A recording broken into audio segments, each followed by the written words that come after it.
single day. Hey, Charlotte County, this is Charlotte County Cop Watch, and I've been wanting to do this story ever since it came out, and this is about Mark Zuckerberg admitting the FBI told them to bury the Hunter Biden story, and I want to show you that this shit's been going on for a long fucking time. You know, some people that have known me for a long time, 9 years, they know that I used to be fucking big time. Facebook, YouTube, TikTok.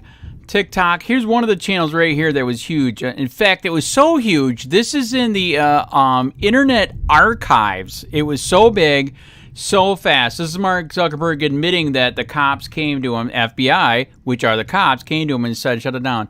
This was 77 million views. 67,000 subscribers. It was 4 million views a month. It was fucking nuts. Back then, this is 5-6 years ago, more than that, it was huge. And, you know, now there's channels that are, you know, going just as big, just as fast, and surpassed it. But to show you the proof that this has been going on, I knew that they were striking me. We got a document from the Charlotte County and Punta Gorda government where they literally had a lawyer that they both used teaching them and all city and county lawyers in Florida how to fuck over auditors. And it's right here, social media complaint process. They are striking us. And as you heard Mark Zuckerberg said, if the cops and the FBI comes to us, we usually listen to them, and we will do what they say. We will fucking shadow ban them or take it down.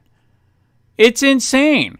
And it fucking happened to me. I was huge. Multiple thing. I have over 200 million views, 200,000 subscribers, and it's all gone. I am so fucking shadow banned.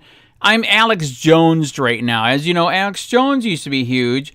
And now he isn't, and he can't get traction. There's a lot of people that used to be huge and can't get traction. So here is proof. FBI did it. The police and the sheriff have been doing it here forever. And that's why they were pissed, I believe, when I went out 2 years ago and became an activist, a protester, civil rights activist, out on the street. Because they couldn't stop it. But then they found out they could stop it because we have that document too, which states... They talked to the state attorney's office 2 years ago, how do we stop him from letting people know protesting in the streets? And they literally said, get enough people to complain and we'll turn it into a crime. And they did. They arrested me for it, illegally convicted me for it, put me in fucking 30 days of jail for it. Now I know why they get away with what they do, because the appeal costs $11,000. And this shit is still going on, man. They can drag this sucker on for... I can't do shit. I cannot do shit. I cannot be on the street. I don't dare to do shit. They killed my free speech. They killed my Second Amendment. I mean, what the fuck is next? Putting me on a cross like they did to Jesus? Are you serious? Are we really that fucked in America? Apparently we are. Remember to take a goddamn country back while you still can, damn it. This is a Fox News alert, and we're not overselling that. This actually is a blockbuster story. So the CEO of Facebook, Mark Zuckerberg, just went on the Joe Rogan podcast. And while speaking to Rogan, he admitted that Facebook censored the New York Post's accurate reporting on Hunter Biden's laptop, which of course we all knew. But that Facebook did that because the FBI intervened and told Facebook that that laptop was Russian disinformation. And of course, how would Zuckerberg know? They believe the FBI.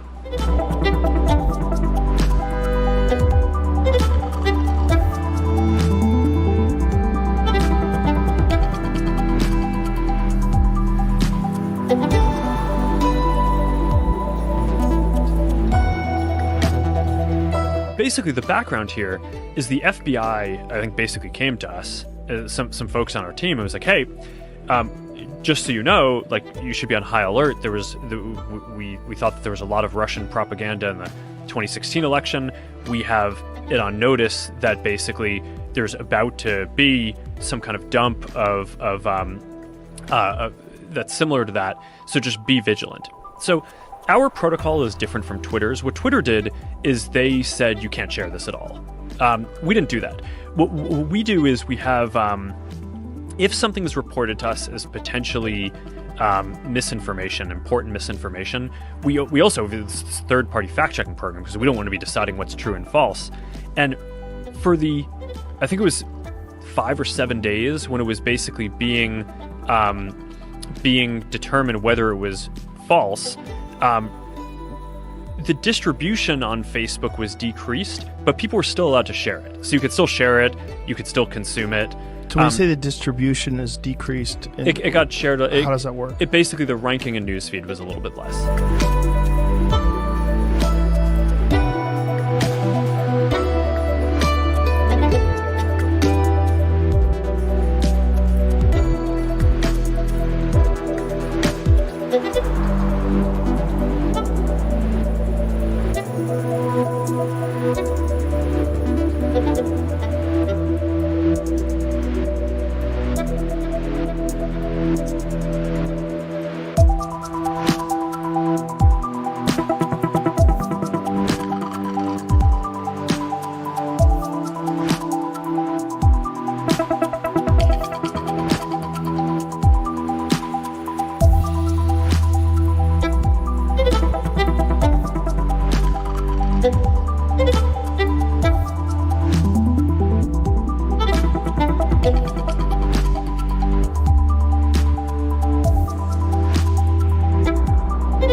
Fewer people saw it than would have otherwise. So it definitely... By what percentage?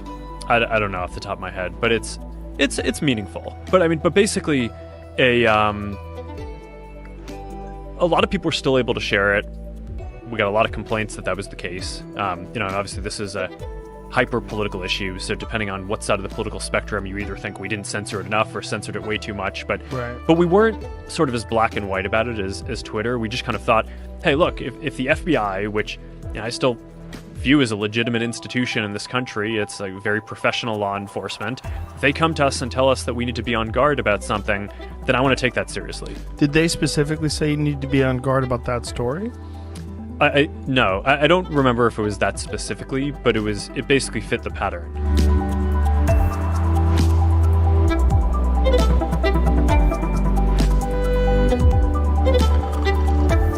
About the FBI that very few, unless you've been in the criminal justice system, understand is they have had decades of being allowed to lie. In fact, Jesse, legally, they're able to lie.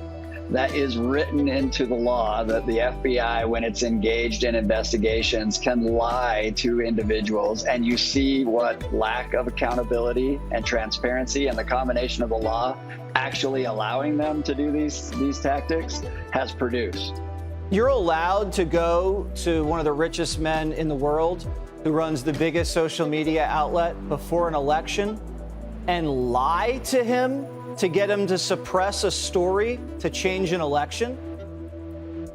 If they have in their decision-making decided that the greater good is an investigation of Donald Trump or of conservatives and a dangerous policy, and they believe that they have certain statutes that they can investigate as a result of that, then there's really nothing that can prevent them right now in the law from lying, just bold-faced lies. That's why you see things like outrageous conduct that's happening in relation to the FBI and surrounded by, additional people that they utilize, in their investigations, informants, etc., who also lie because they have grown accustomed without being held accountable for that kind of activity.